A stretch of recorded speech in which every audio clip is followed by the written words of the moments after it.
प्रयोग ज्ञान प्राप्त हो गया और बाद में अगर उस जीव के अवधि ज्ञानावरणीय कर्म का विशेष स्वरूप होता है तो बाद में उसे अवधि ज्ञान प्राप्त हो सकता है, इसमें कोई बाधा लगन नहीं आती। इस संदर्भ में आपकी कोई वापस चर्चा हो या कोई क्रॉस क्वेश्चन हो तो आप पूछ सकते। जी सर। लोढ़ा जी या सिंघवी जी का ये प्रश्न था। नहीं मास्टर जी, यही जी ओके जानना सर। चाहता था कि अवधि ज्ञान प्राप्त हो सकता है, बाद में भी अवधि ज्ञान प्राप्त हो सकता है। जी क्लियर।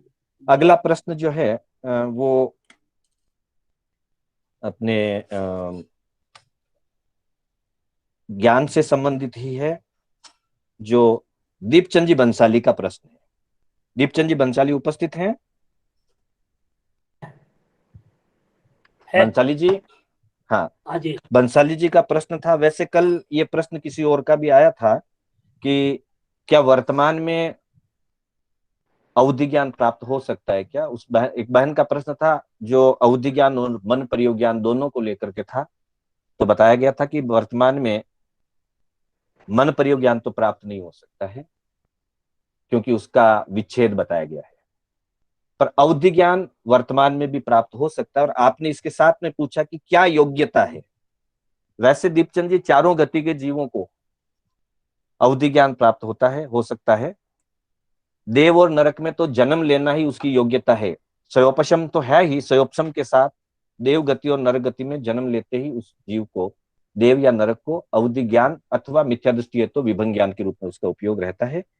लेकिन मनुष्य और तिर्यंच के अंदर, सन्नि तिर्यंच पंचेंद्र या मनुष्य में धर्म आराधना से, साधना से, ज्ञानावरणीय कर्म की निर्जरा होकर के और तप आदि के माध्यम से यथोक्त निमित्ता षड विकल्प शेषाणाम, ऐसा सूत्र आया था कि जो उसके लिए यथा संभव जिस प्रकार की साधना की जरूरत है वैसी साधना, मतलब ज्ञान दर्शन चारित्र और तप की आराधना के निमित्त से वर्तमान में भी जिसकी जितनी योग्यता है उस लेवल का अवधि ज्ञान प्राप्त हो सकता है। Yes sir. और कुछ बात दीपचंद जी? नहीं ठीक है गुरु जी, धन्यवाद। अच्छी बात है। जय जिनेन्द्र। अगला प्रश्न है शकुंतला जी मेहता का। शकुंतला जी मेहता के एक ही प्रश्न के साथ दो तीन छोटे छोटे प्रश्न हैं। उनका एक प्रश्न था कि शकुंतला जी आप सुन रहे हैं मेरी बात को? आप ध्यान दीजिएगा। हाँ प्रणाम जी, प्रणाम गुरु जी। हाँ जी, हाँ ठीक है, ठीक है, आप ध्यान दीजिएगा। शकुंतला जी आपका प्रश्न था कि अन्य मति को परमावधि ज्ञान हो सकता है क्या। थोड़ा सा इसको स्पष्ट कर लें। जहां अन्य मति शब्द लगेगा तो अन्य मति से सीधा अर्थ होता था मिथ्या दृष्टि, क्योंकि जो सम्यक दृष्टि होता है उसको अन्य मति नहीं कहेंगे। तो जहां मिथ्या दृष्टि की बात है उसको अवधि ज्ञान भी प्राप्त नहीं होता, विभंग ज्ञान होता है उसके लिए। तो वैसी स्थिति में जो मिथ्या दृष्टि अन्यमति है उसको न तो अवधि ज्ञान प्राप्त हो सकता है और न परमावधि तो खैर हो ही नहीं सकता। लेकिन अगर आपका प्रश्न सिर्फ कि भाई जैसे अन्य लिंग सिद्ध होते हैं वैसे ही उसी अपेक्षा से, हाँ उसी अपेक्षा से, इसीलिए पहले आपकी अपेक्षा क्लियर कर देते हैं। अगर कोई व्यक्ति सम्यक दृष्टि है, जैसे भाव संयमी हो गया और भाव संयमी होकर के उनको केवल ज्ञान प्राप्त हो सकता है, तो वैसे ही भावों से अगर वो जीव सम्यक दृष्टि है तो उसे भले वो व्यवहार में लिंग में अन्य लिंग हो सकता है, अन्य लिंग सिद्ध होते हैं जैसे, तो उसको अवधि ज्ञान प्राप्त हो सकता है सम्यक दृष्टि अवस्था में।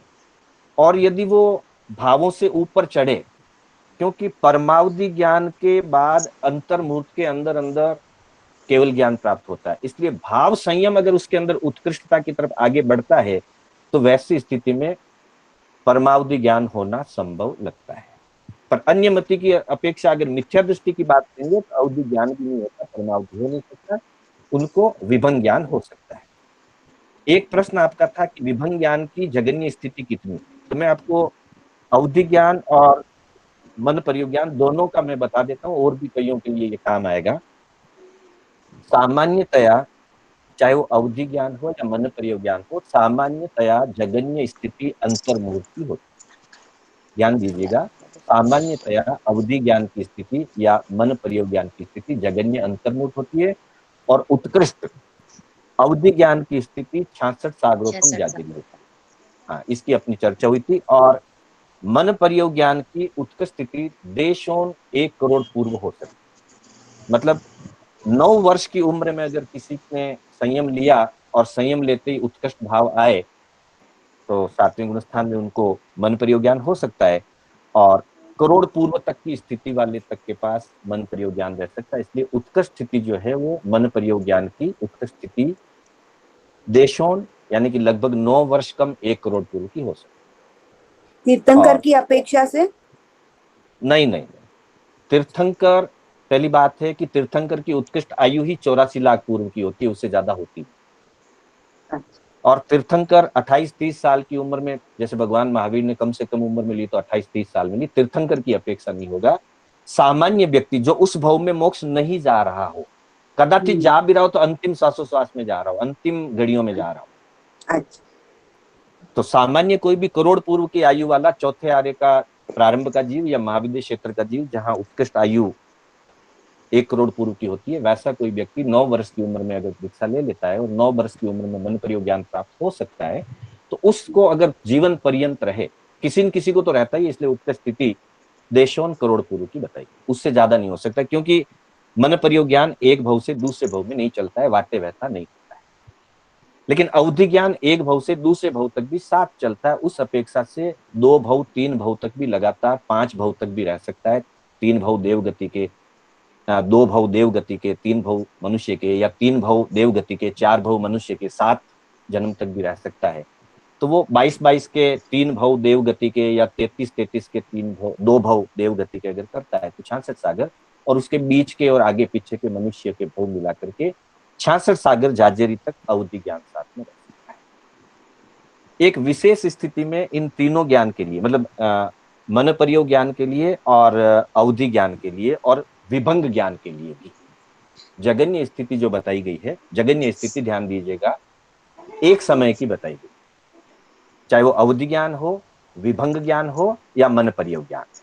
सामान्य तो अंतर्मूर्त है, लेकिन विशेष स्थिति में, जैसे किसी जीव ने 7वें गुण स्थान में मन प्रयोग ज्ञान को प्राप्त किया और अगले ही समय में काल कर गया, तो स्थिति एक समय की, वरना अंतर्मूर्त कम से कम रहेगा। और उत्कृष्ट देशों 1 करोड़ पूर्व मन प्रयोग ज्ञान। अवधि ज्ञान, जैसे ही किसी को अवधि ज्ञान प्राप्त हुआ, अगले ही समय में काल कर जाए या अगले ही समय में वो सम्यक्त्व से मिथ्यात्व में चला जाए, तो फिर उसके पास अवधि ज्ञान नहीं रह करके विभंग ज्ञान हो जाएगा, तो उस दृष्टि में एक समय का हो सकता है। अन्यथा सामान्य रूप से अंतर्मुहूर्त का और उत्कृष्ट अवधि ज्ञान 66 सागरोपम जाजेरी ठहर सकता है, और विभंग ज्ञान 33 सागरोपम जाजेरी ठहर सकता है।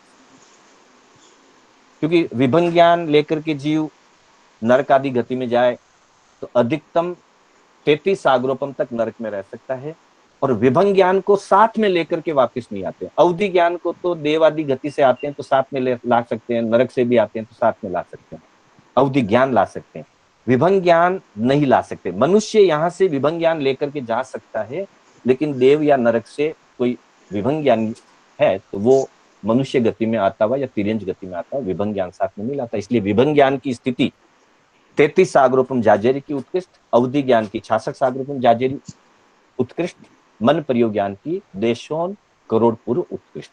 सामान्य से जगन्य स्थितियां अंतर्मुख की, और विशेष परिस्थितियों में काल आदि के कारण से या दृष्टि परिवर्तन से सिर्फ अवधि ज्ञान में घटित होता है, और काल की अपेक्षा अवधि ज्ञान में भी हो सकता है, मन प्रयोग ज्ञान में भी हो सकता है, एक समय की जगन्य स्थिति हो सकती है। ऐसा प्रज्ञापना सूत्र के अंदर 18वें पद के 10वें और 12वें सूत्र के अंदर ऐसा बताया गया। चलिए, आपका क्लियर हुआ शकुंतला जी?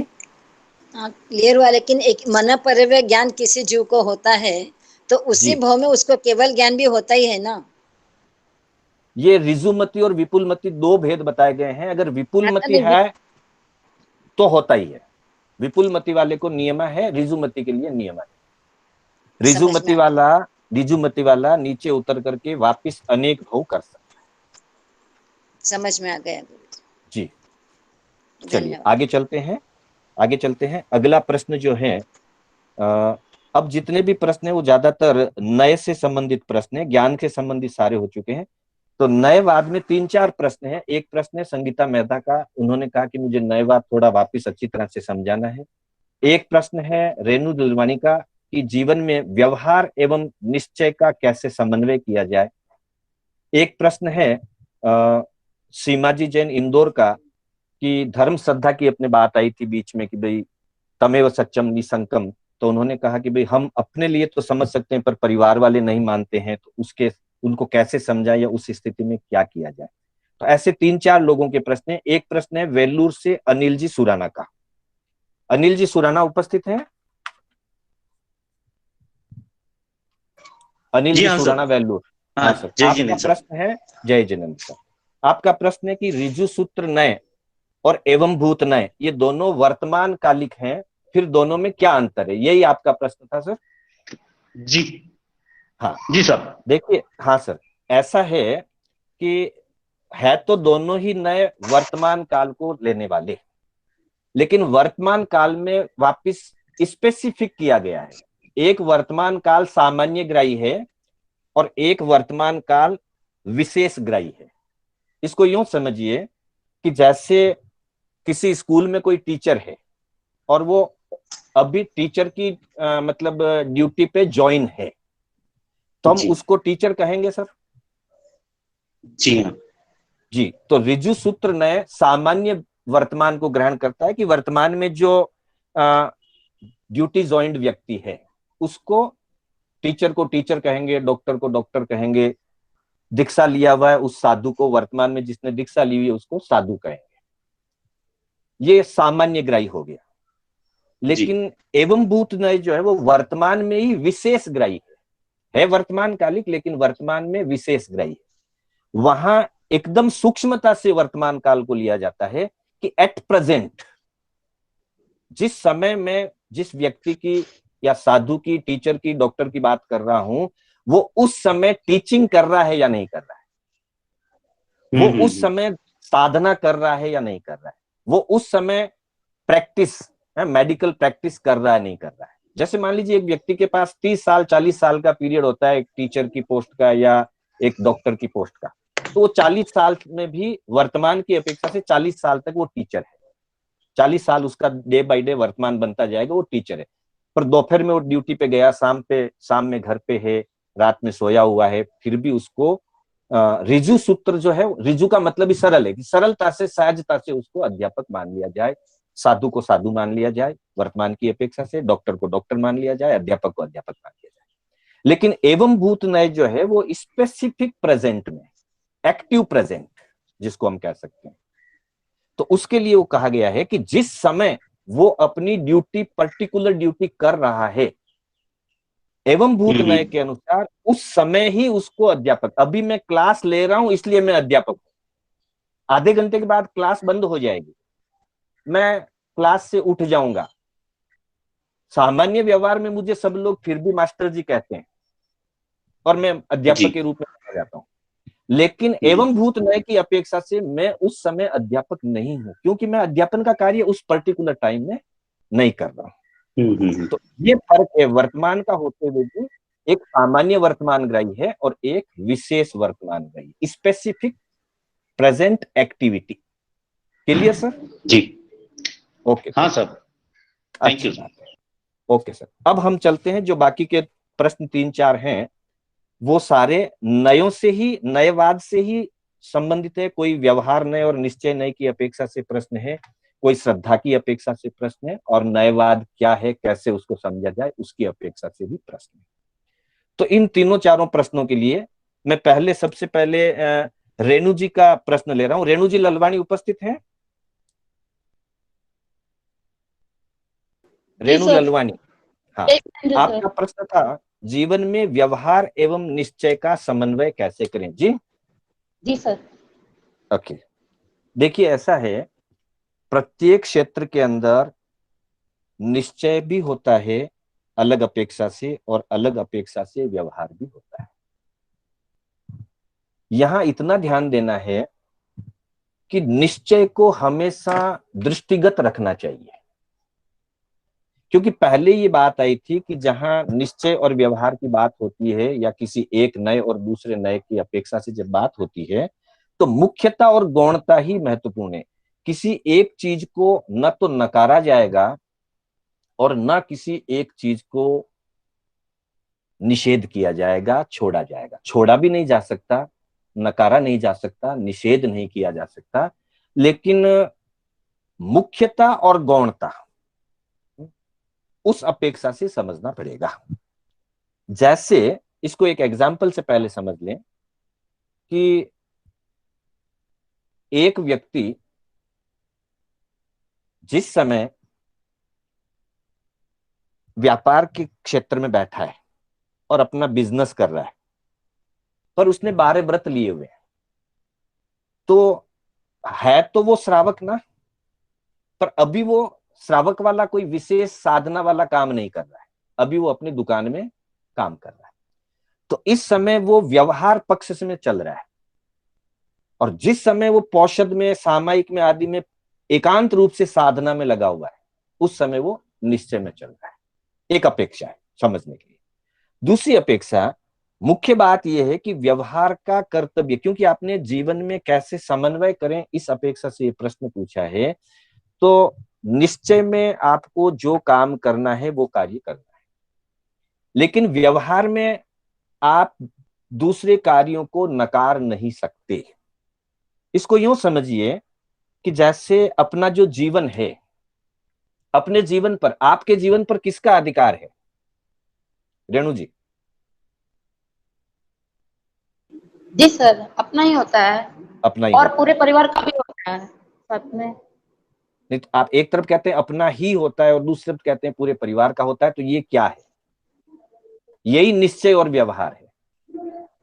निश्चय में अपने जीवन पर अपना ही अधिकार होता है, लेकिन व्यवहार में अपने जीवन पर परिवार का भी अधिकार है, समाज का भी अधिकार है, पड़ोसी का भी अधिकार है, पशु जगत का भी अधिकार है, प्राणी जगत का भी अधिकार है, देश, राष्ट्र और दुनिया का भी अधिकार है।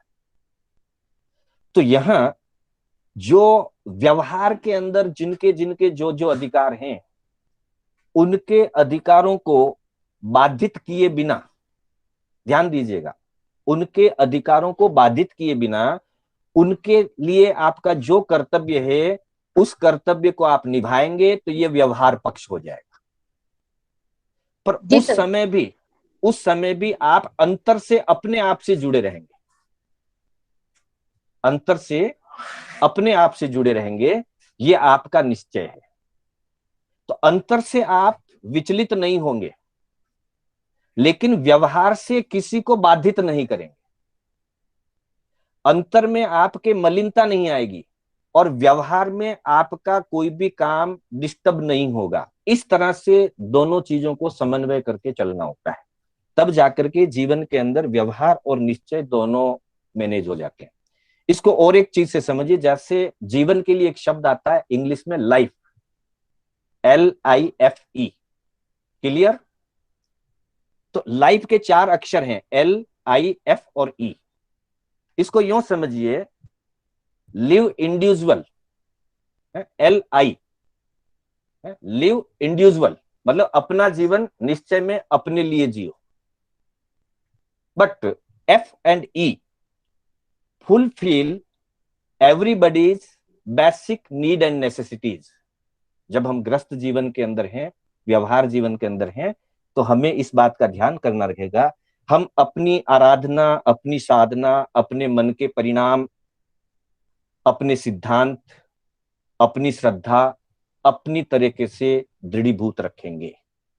ये अंतर की बात हो गई, इसलिए वो निश्चय हो गया। लेकिन व्यवहार पक्ष में घर वालों की जो आवश्यकता है, उनकी जहां सेवा की जरूरत है, उनको जहां भोजन की जरूरत है, उनको जहां घर को मेंटेन करने की जरूरत है, क्योंकि हम गृहस्थी हैं, निवृत्त भी नहीं हुए हैं, सन्यासी नहीं बने हैं, तो वहां तक उन चीजों को हमें मेंटेन करना होगा। जैसे कहा ना कि जहां समदृष्टि जीवड़ा करे कुटुंब प्रतिपाल, अंतर्गत न्यारो रहे जूं धाय खिलावे बात। तो यहाँ कुटुंब प्रतिपाल, ये व्यवहार पक्ष की बात है।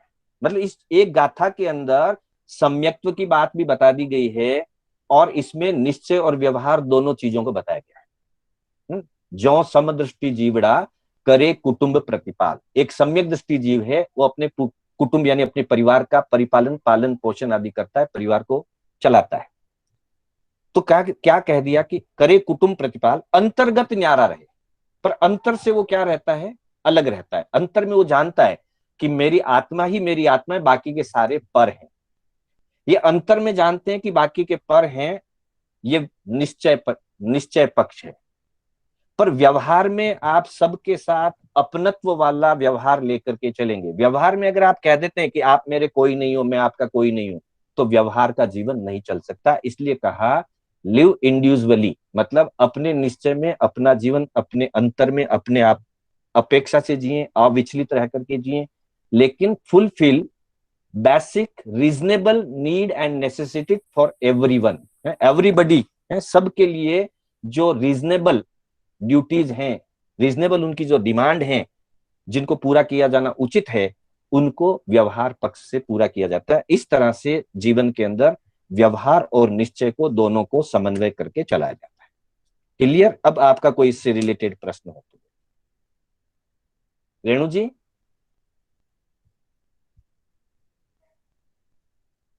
रेणु जी, मेरी बात सुनाई दे रही है आपको? शायद वो ज्वाइन नहीं कर पा रहे, अनम्यूट नहीं हो पा रहे। चलिए आगे बढ़ते हैं।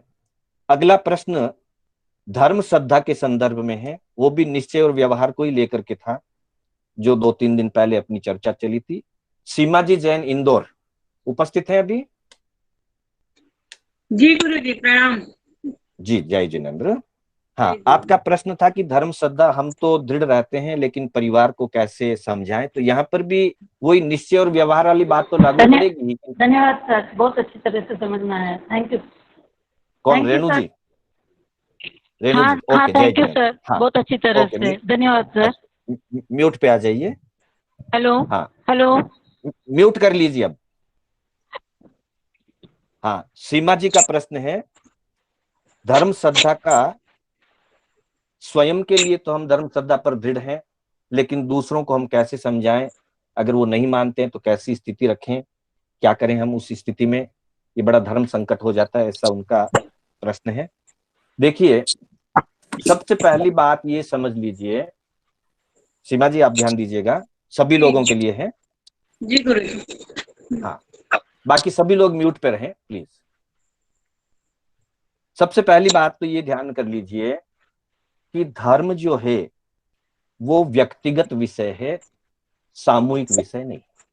निश्चय की अपेक्षा से धर्म व्यक्तिगत विषय है, सामूहिक नहीं। इसलिए व्यक्ति अपने स्तर पर उसको जो धर्म का निर्णय करना है, जिस धर्म की आराधना करना है, वो अपने स्तर पर करे।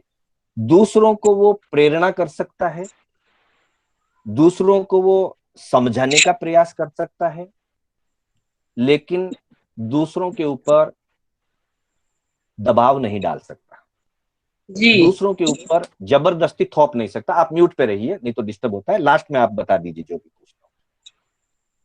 तो पहली बात, धर्म व्यक्तिगत विषय है, सामूहिक या पारिवारिक नहीं है। परंपरा की दृष्टि से भले कोई चीजें पारिवारिक हो सकती है, वो एक अलग बात है व्यवहार पक्ष में, लेकिन वास्तव में धर्म व्यक्तिगत विषय है। और इस संदर्भ में हमारे आगमों के अंदर एक प्रसंग आता है, इतिहास का है, आगमों का है कह सकते हैं। कुछ उसके अंश आगमों में मिलते हैं, इतिहास में पूरा वर्णन मिलता है। महाराज सैनिक और चेलना रानी चेटक की पुत्री थी, और चेटक का परिवार जैन धर्म से संबंध रखता था, इसलिए चेलना रानी जैन धर्मावलंबी थी। 16 सतियों में भी चेलना का शायद नाम आता है। दूसरी तरफ राजा श्रेणिक का जो परिवार है, बाद में वो अनाथी मुनि से परिचित में आने के बाद जैन धर्म की उनकी श्रद्धा हुई, सम्यक प्राप्त हुआ, लेकिन उसके पहले तक मूलतः यह परिवार सैनिक के पिता दादा परिवार से ही ये बौद्ध परिवार था। बाद में सैनिक जैन धर्मावलंबी बना।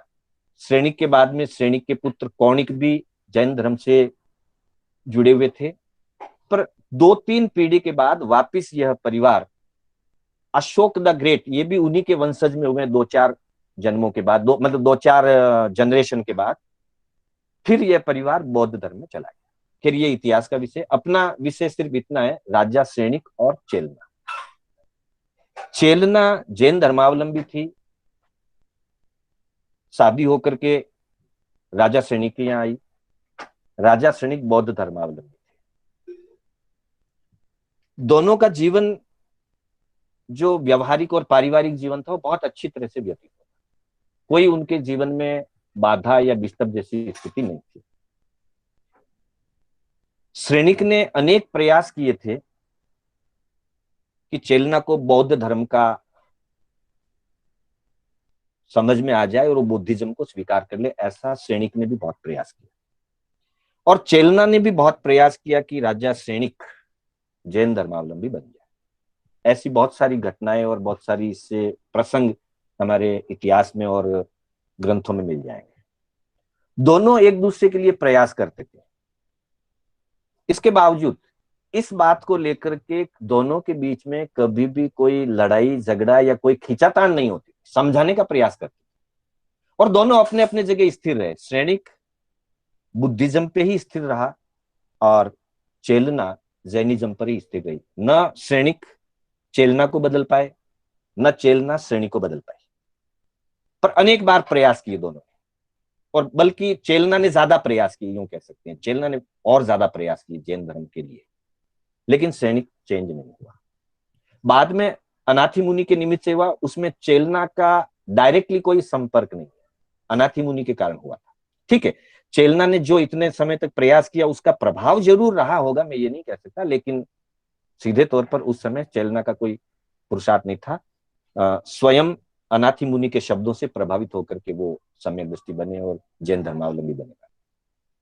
तो देखिए, दोनों ने एक दूसरे को समझाने का प्रयास किया, नहीं समझे तो किसी ने भी जिद नहीं की। इसलिए सबसे पहली बात इसमें यही ध्यान रखने योग्य है कि हमारा कर्तव्य है कि हम अपने परिवारजनों को ही क्यों, अपने मित्रजनों को, अपने पड़ोसियों को, या जो भी अपने संपर्क में आए, उनको सम्यक धर्म समझाने का हम प्रयास करें, उनको आत्म धर्म समझाने का हम प्रयास करें, जैन धर्म उनको समझाने का प्रयास करें। इसमें धर्म दलाली होती है और धर्म दलाली से कर्म निर्जरा हमारी होती है। हम अपनी श्रद्धा पर दृढ़ रहें, तमेव सत्यम निसंकम जम जिनेहिं पवेय्य। लेकिन अगर सामने वाला हमारी बात को स्वीकार नहीं करता है या समझाने पर नहीं समझता है, तो हम कहां तक समझाएं इसका हम ध्यान कर लें। हम कहां तक समझा सकते हैं, तो सीधे स्तर पर यह है कि जिंदगी भर समझा सकते हैं, रोज समझा सकते हैं, 1000 बार समझा सकते हैं, पर शर्त यह है कि समझाते हुए पहले तो हम में आवेश नहीं आना चाहिए। 4 बार समझाया और 5वीं बार ना समझे और मुझे आवेश आने लगे कि मैंने इतना समझाया फिर भी नहीं मानता है, तो फिर मैं समझाने का अधिकारी नहीं। मतलब जब तक मैं आवेश में नहीं आऊं, मैं सहज रह सकूं, वहां तक मैं समझाने का कार्य कर सकता हूं। पहली बात, मैं जीवन भर कर सकता हूं अगर मैं आवेश में नहीं आता, अथवा मेरे समझाने से अगला आवेश में नहीं आता। मैं जिसको समझा रहा हूं वो आवेश में आने लग गया कि भाई कितनी बार कहोगे, मैंने जो सुनना था सुन लिया, मुझे नहीं चाहिए आपकी बात, तब हम बंद करते हैं। मतलब ना तो हमारा आवेश बढ़े, न सामने वाले का आवेश बढ़े, ये सामान्य। अब जैसे मान लो छोटे बच्चे हैं, इसमें भी वापस ध्यान देना पड़ेगा, व्यवहार पक्ष को ध्यान दे। छोटे बच्चे हैं जो नादान हैं, जानते नहीं हैं, वहां व्यक्तिगत उनको निर्णय लेने का अधिकार नहीं होता है, तो वहां तो हम उनको जो करवाना है, बचपन में तो हम जो करवाना है व्यवहार पक्ष से हम करवाते हैं।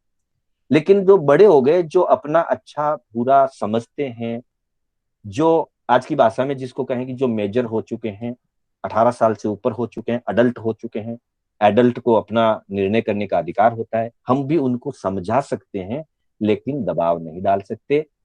और जब तक वो आवेश में नहीं आए, मैं आवेश में नहीं आऊं, तब तक हम समझा सकते हैं। उसके बाद अगर ऐसी स्थिति लगे कि वो नहीं समझना चाह रहे या नहीं समझ रहे, उस समय भी हमको आवेश में नहीं आना चाहिए। इसके लिए हमारे यहाँ शायद आचार्य अमित गति की एक काव्य है, कह सकते हैं उसको, अमित गति बत्तीसी बोलते हैं जिसको, कि उसमें बताया गया है कि जो विपरीत वृत्ति वाले हैं, सही बात को भी सही रूप में नहीं लेना चाह रहे हैं या नहीं ले रहे हैं, उनको विपरीत मति या विपरीत वृत्ति वाले कहा गया है। तो वहां कहा कि विपरीत वृत्तो है माध्यस्थ भावो विपरीत वृत्तो।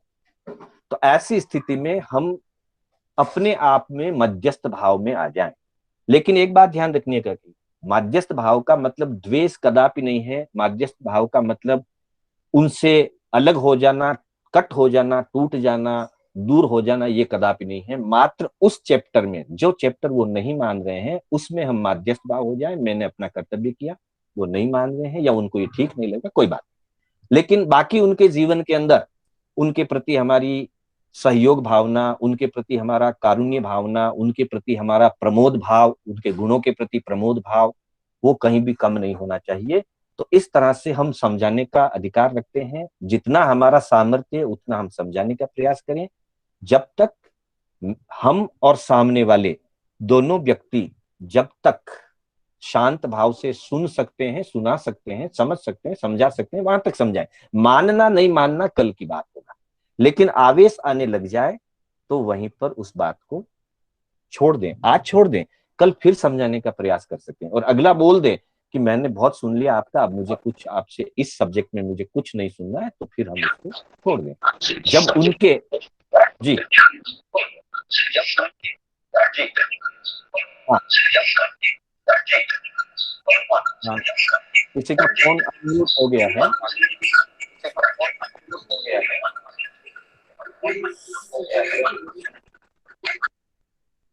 बीच में कोई भी अपना फोन अनम्यूट पे ना करें प्लीज। हाँ सीमा जी, आपका क्लियर हो गया या इससे और कोई आपका इससे संबंधित कोई बात है? नहीं, बहुत अच्छे से क्लियर हो गया है। धन्यवाद आप। धन्यवाद। ओके सर, चलिए। अगला प्रश्न जो है वो संगीता जी का है, संगीता मेहता विजयनगर से। उन्होंने डायरेक्टली कोई प्रश्न नहीं किया, उन्होंने ये कहा कि भाई नयवाद उनको थोड़ा अच्छी तरह से समझ में नहीं आया, तो नयवाद को उनको थोड़ा सा समझ। हाँ संगीता जी मेहता विजयनगर, संगीता जी हैं क्लास में, अवेलेबल हैं? शायद वो अनम्यूट नहीं कर पा रहे होंगे।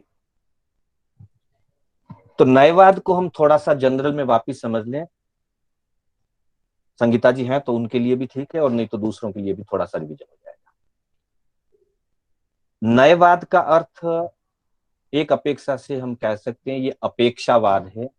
किसी भी चीज को अलग अलग अपेक्षाओं से समझना, किसी भी चीज को अलग अलग अपेक्षाओं से उसके दायरे में बांधना, अपने विचारों का अपेक्षाओं से, अलग अलग अपेक्षाओं से उसका वर्गीकरण करना। चूंकि वस्तु में, हाँ प्लीज म्यूट पे रहिए, कोई भी अनम्यूट ना हो बीच में।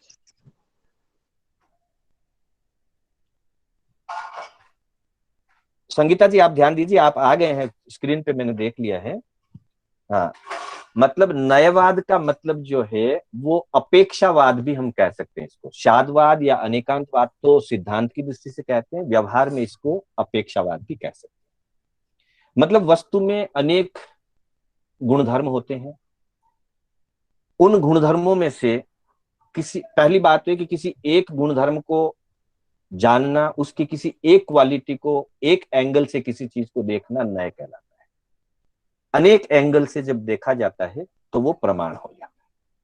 पहले तो छठे सूत्र में जो आया था प्रमाण नये रधिगमः, उसके संदर्भ में इसको समझ लें, नय और प्रमाण। बहुत नयों का समूह ही प्रमाण है और प्रमाण का एक अंश नय है। आगे चल करके जो नय के भेद बताए गए उसमें द्रव्य और पर्याय की अपेक्षा से बताया, व्यवहार और निश्चय की अपेक्षा से बताया, शब्द और अर्थ की अपेक्षा से बताया। तो अभी हमने जो निश्चय और व्यवहार की जो चर्चा की थी वो भी न्यायवाद के अंतर्गत है। सामान्य रूप से आपको न्यायवाद को वापस समझने के लिए इस बात को ध्यान में लें कि ज्ञानी जन जो बात फरमाते हैं उस बात में उनकी क्या अपेक्षा रही हुई है, उसका आशय क्या रहा हुआ है।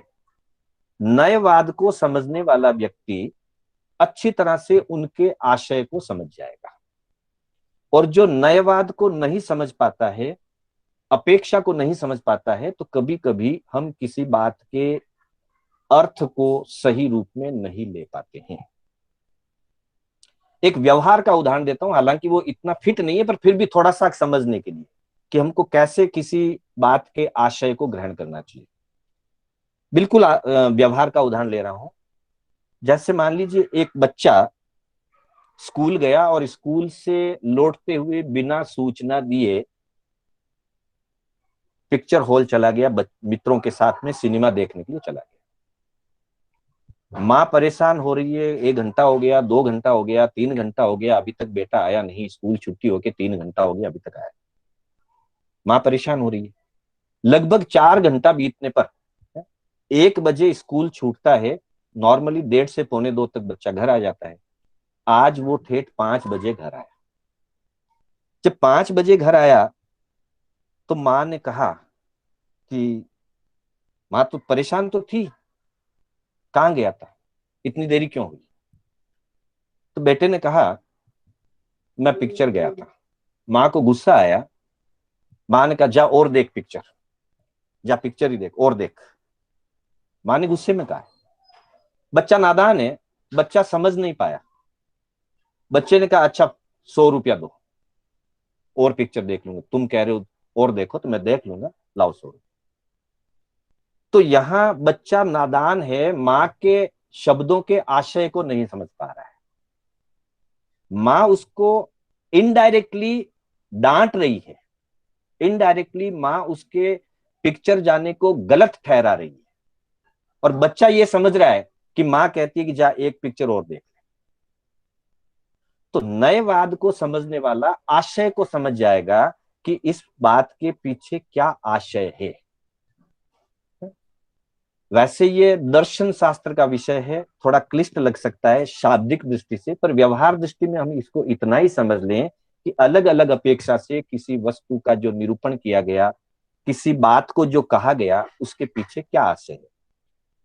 3 दिन पहले इसकी चर्चा चलते हुए मैंने एक उदाहरण दिया था, शायद उसको भी कुछ लोग समझ पाए हो, नहीं समझ पाए, उसको भी मैं वापस स्पष्ट कर देना चाहूंगा। एक उदाहरण दिया था कर्म के संबंध में कि अपेक्षाएं अलग अलग होती है, जिसमें कडाण कमाण मोक्ष अर्थी वाली बात भी ली थी, और निर्जरा के संदर्भ में एक बात ली थी भव कोड़ीय संचय कम्मम, करोड़ों भव के संचित कर्म तपस्या के द्वारा नष्ट कर दिए जाते हैं।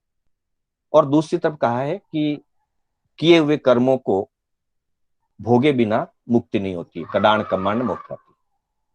तो उसका आशय ये है कि एक अपेक्षा से ये बात कही गई है, एक अपेक्षा से ये बात कही। सामान्य अपेक्षा ये है कि अगर हम साधना आदि कुछ नहीं करेंगे तो हमको उन कर्मों को, जैसे कर्म बांधे गए हैं उसी रूप में हमें उनका वेदन करना होगा, भोगना पड़ेगा। लेकिन अगर हम तप साधना आदि करते हैं तो जिस रूप में बांधे गए उस रूप में हमको भोगना नहीं पड़ेगा, पर कर्म उदय में तो आएंगे। हम आगे चल करके साधना कर रहे हैं, उस साधना के कारण से उन कर्मों का जो प्रभाव है, उन कर्मों में जो वेदन आदि कराने की जो शक्ति है, हाँ निकाचित कर्म है तो नहीं होंगे वो अलग बात है, लेकिन जो भी कर्म नष्ट हो जाते हैं उनकी अपेक्षा से, तो उनमें जो फल देने की शक्ति है वो शक्ति नष्ट हो जाएगी। अब हो सकता है वो बहुत हल्के होकर के आ जाए, जिसका वेदन निश्चय में होता है लेकिन हमको पता ही ना चले, या इतने हल्के हो जाए कि बिल्कुल प्रदेश उदय होकर के हमको निकल जाए। तो हमने भोगा तो है उन कर्मों को, पर वो प्रदेश उदय के रूप में भोग लिया, हमको उनका फल जिस रूप में भोगना पड़ता था उस रूप में हमको भोगना नहीं पड़ा। तो एक वो बात भी सही है कि भोगे बिना मुक्ति नहीं होती, कृत कर्मों को निकाले बिना, भोगे बिना मुक्ति नहीं होती। और निकाचित कर्मों की दृष्टि से जैसा बांधा है या जिस प्रकार के कर्म बंधे हुए उनमें अमुक अमुक कारण नहीं लगते हैं, उनमें उद्वर्तन अपवर्तन नहीं होता है या संक्रमण नहीं होता है, काफी उसके अंदर 10 कारणों में से अलग अलग कारणों की बात होती है, वो बहुत अलग विषय, गहरा विषय है, फिर कभी उसको देख जाएगा। तो जिसमें कुछ भी नहीं किया जा सकता या अमुक अमुक कर्म नहीं किए जा सकते हैं, वो कर्म जो होता है वो निकाचित कर्म होता है, उसको एवरेज उसी रूप में भोगना होता है, मतलब फल के रूप में ही वेदन करना होता है। और बाकी के जो निद्दत आदि कर्म होते हैं उनको तपस्या आदि के द्वारा हल्का कर दिया जा सकता है, या इतना हल्का कर दिया जा सकता है कि उसमें फल देने की शक्ति ना रहे और मात्र प्रदेश उदय रूप भोग करके भी निकाला। भोगना दोनों ही है, लेकिन एक में खाली प्रदेश उदय रूप भोगा और एक में रस उदय के रूप में भोगा। असाता वेदनीय कर्म है, रस उदय रूप में भोगेंगे तो वेदना महसूस होगी, असाता महसूस होगी। और प्रदेश उदय रूप में भोगेंगे या रसोदय इतना हल्का कर दिया जाएगा, जैसे मतलब रसघात, स्थितिघात आदि साधना के द्वारा होती है, वो कर दी जाएगी, तो इतना हल्के रूप में भोगा जाएगा कि हमको लगेगा ही नहीं हमको असाता आई है। तो कहने का मतलब अलग अलग अपेक्षाओं से भगवान ने अलग अलग बातें कही है, तो उनमें अपेक्षा को ध्यान रख करके समझना और उसके अनुसार अर्थ को ग्रहण करना, इसी का नाम नयवाद है। और फिर भी अगर कोई चीज बाकी रह जाती है तो फिर कभी जब क्लास होगी फिर उसको समझाएंगे। संगीता जी, आप इसके बारे में और कुछ पूछना चाहते हैं तो पूछ सकते। संगीता जी मेहता।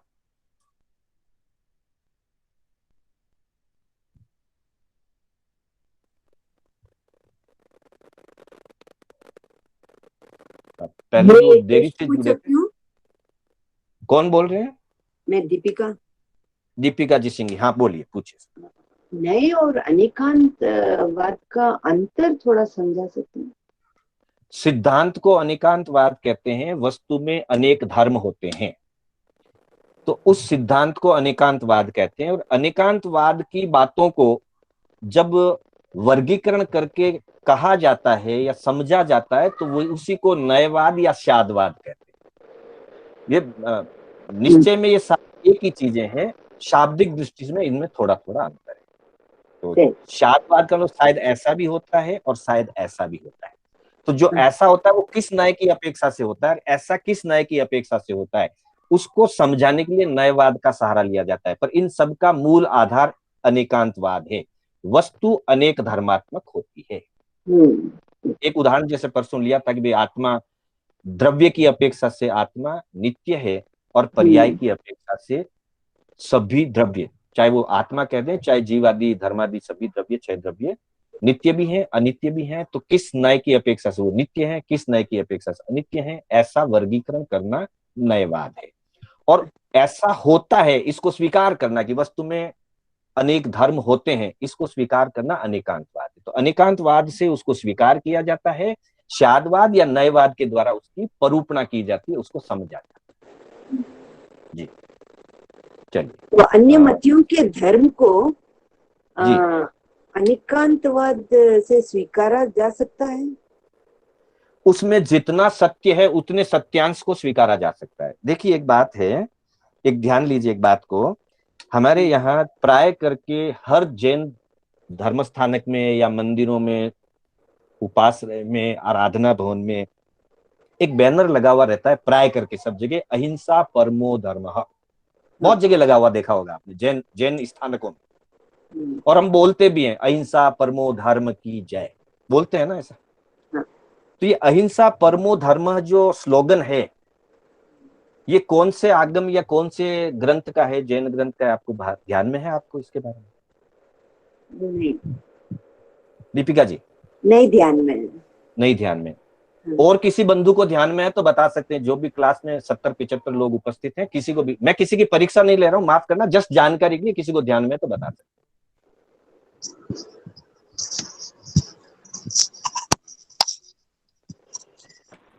मास्टर जी। जी एक व्यक्ति बोलिए। हाँ कौन बोल रहे हैं सर? शकुंतला जी बोलिए।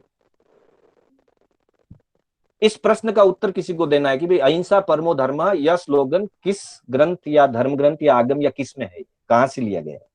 मास्टर जी 10वें कालिक की पहले सूत्र नहीं, उसमें अहिंसा संयमो तवो ये सिद्धांत दिया, लेकिन अहिंसा परमो धर्म एज इट इज ये स्लोगन वर्ड टू वर्ड। देखिए ये संस्कृत का वाक्य है, अहिंसा परमो धर्मः, विसर्ग लगे हैं लास्ट इसी में, में ये नहीं है संस्कृत का जी, वाक्य इसी आगे जी में स्पेसिफिकली मेंशन नहीं है। नहीं है। चलिए ओके सर, थैंक यू।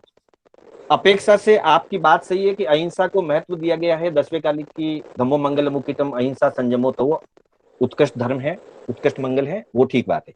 पर अहिंसा परमो, मैं इस बात को समझा रहा था, जो प्रश्न इस रेफरेंस में पूछा गया कि अन्य धर्म में अगर कोई सच्चाई है तो उसको उस अपेक्षा से तो सत्यांश को ग्रहण किया जा सकता है। मैं आपको बता दूं, ये अहिंसा परमो धर्म जो शब्द है, ये स्लोगन या ये पद महाभारत के शांति पर्व का है। ये पद एक अच्छा, बार जयनगर में भी क्लास में इसके बारे में चर्चा हुई थी, किसी को शायद याद होगा। अहिंसा परमो धर्मः, यह सेंटेंस, ये स्लोगन, ये पद जो है, ये महाभारत काव्य का शांति पर्व का पद है। दीपिका जी आप हाँ, ध्यान दीजिएगा, हाँ, विशेष आपने प्रश्न पूछा। अब देखिए वहां ये अच्छी बात लिखी हुई है, हाँ, तो अच्छी हमारे जैन धर्मावलंबियों ने, कई हमारे संत पुरुष भी अहिंसा परमो धर्म की जय बुलाते हैं ना, बात। हाँ, बोला। हम बुलाते हैं। तो जहां जो अच्छाई है, देखिए संपूर्ण अच्छाई और दोष से पूर्ण रहितता, 100% दोष से रहित और गुण सहित तो सिर्फ और सिर्फ सर्वज्ञ होते हैं, वीतराग होते हैं, अरिहंत होते हैं। अरिहंतता प्राप्त होने से एक क्षण पहले तक हाँ, जितने भी संसार के जीव हैं उनमें कुछ न कुछ दोष या अज्ञान दशा रही हुई हो सकती है, होती है। मतलब हाँ, 12वें गुणस्थान के जीव को भी असत्य भाषा योग और असत्य मन योग लगता है। ये विषय बाद अलग है, हट करके बस आप बाद में चिंतन कर लेना। 12वें गुणस्थान के जीव को 9 योग बताए गए हैं, मतलब भाषा और मन से संबंधित 4 4 8 और 1 काया का औदारिक शरीर का योग। तो मतलब 12वें गुणस्थान वर्ती जीव को भी जब असत्य मनोयोग लगता है, असत्य भाषा योग लगता है, मिश्र मनोयोग लगता है और मिश्र भाषा योग लगता है, इसका मतलब 12वें गुणस्थान तक भी जीव में कहीं न कहीं कुछ दोष रहा हुआ है, लेकिन गुण भी रहे हुए। तो वैसे ही संसार के अंदर ना तो कोई व्यक्ति एकांत गुणी होता है और ना कोई एकांत दोषी होता है। वैसे ही कोई सिद्धांत या कोई बात कही गई है? मतलब जो कोई भी धर्म, अन्य धर्म या कोई भी धर्म, वो एकांत सही नहीं है तो एकांत गलत भी नहीं, ये अपना समझने का मतलब है। तो जिसमें जो सत्यांश है उसको स्वीकार किया जा सकता है। अनेकांत दर्शन का काम ही यही है कि सत्यांश को स्वीकार करना, जिस अपेक्षा से जो बात सही है। हालांकि महाभारत तो युद्ध के वर्णन वाला काव्य है, सांसारिक काव्य है, और एक अपेक्षा से इनको पाप श्रुत की संज्ञा दी गई, लेकिन इसमें भी कोई अच्छी बात है तो उसको ग्रहण किया है। जैन दर्शन का यही कहना है, जो अच्छा है सो मेरा है, मतलब जो अच्छा है मैं उससे उसको स्वीकार करता हूं।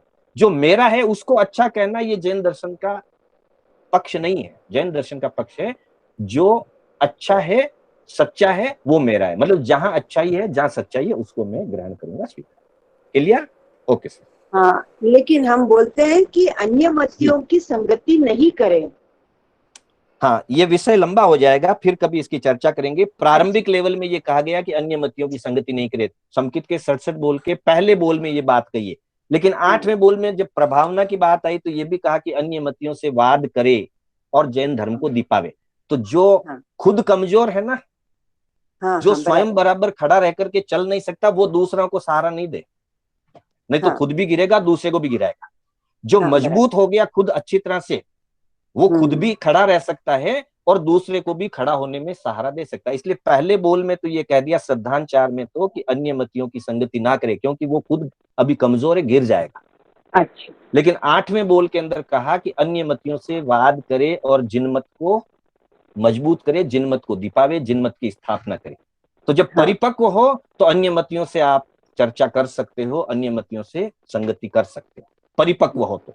अब उसका निर्णय खुद को करना होगा कि मैं कौन कितना परिपक्व हूं, तो करें। और लगता है करते हुए लगे कि मैं कमजोर हो रहा हूं तो रोक दें। हाँ, बहुत बहुत धन्यवाद जी। जय जिनेंद्र, समय होने आ रहा है। हाँ, पुनः आप सभी का बारंबार